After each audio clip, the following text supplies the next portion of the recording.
आज आपण गोड चटणी आणि तिखट चटणी बघणार आहोत। ही गोड चटणी तुम्ही 1 ते 1.5 महिना आरामात ठेवू शकता आणि आपण त्याचबरोबर ही तिखट चटणी पण बनवणार आहोत। तर आता आपण सुरुवात करूया। सुरुवातीला आपण गोड चटणी बनवणार आहोत। त्यासाठी 1 वाटी चिंचेचा कोळ घेतलेला आहे। चिंच गरम पाण्यात भिजत घालून त्याचा रस काढून घेतलेला आहे आणि तेवढेच आपल्याला गूळ घ्यायचा आहे। आता एका कढईमध्ये आपण हा चिंचेचा रस घालून घेऊया आणि त्यामध्येच आपण सगळा गूळ घालून घ्यायचा। आता गूळ आपण पूर्ण ह्या चिंचेमध्ये विरघळवून घ्यायचा आहे।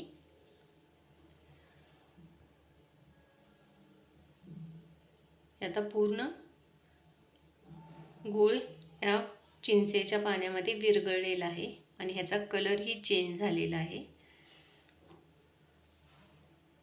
आपल्याला हे अजून 1 ते 2 मिनिटं चांगलं परतवून घ्यायचं आणि त्यानंतर त्यामध्ये 1 चमचा जिरा पावडर घालायची, 1 चमचा चाट मसाला, अर्धा चमचा आपल्याला इथं काळी मिरी पावडर घालायची आणि 1 चमचा लाल मिर्च पावडर, काळे मीठ अर्धा चमचा आणि साधे मीठ अर्धा चमचा घालणार आहोत इथं आपण। ही तुम्हाला लगेच खायची असेल तर तुम्ही ह्यामध्ये पाणी घालून पातळ करून घेऊ शकता।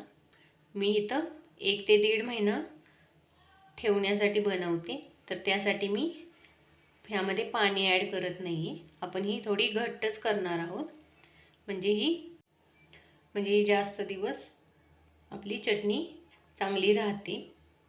आता झालेली आहे आपली चटणी तयार आणि घट्ट पण भरपूर आहे। तर आपण आता गॅस बंद करून घेणार आहोत। आता तुम्हाला जेव्हा बनवायचं असेल तेव्हा ह्याच्यातले 2 चमचे आणि अर्धी वाटी पाणी मिक्स करून घ्यायचं, म्हणजे आपली गोड चटणी तयार होते। इथं आता आपली गोड चटणी तयार झालेली आहे।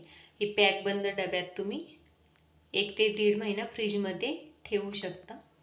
आता आपण हिरवी चटणी करणार आहोत, तर त्यासाठी पुदिना, कोथिंबीर आणि दाटसरपणा येण्यासाठी भाजलेला हरभरा,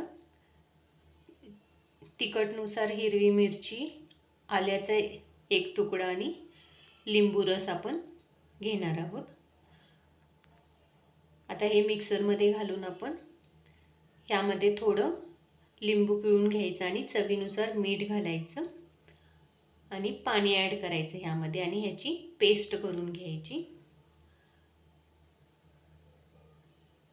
आपण ह्याची बारीक पेस्ट करून घेऊया। आता आपली हिरवी चटणी सुद्धा तयार झालेली आहे।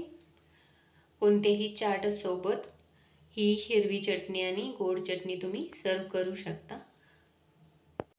तुम्हाला माझी रेसिपी आवडली असल्यास लाईक करा, कमेंट करा आणि चॅनलला सबस्क्राईब करा। थँक्यू।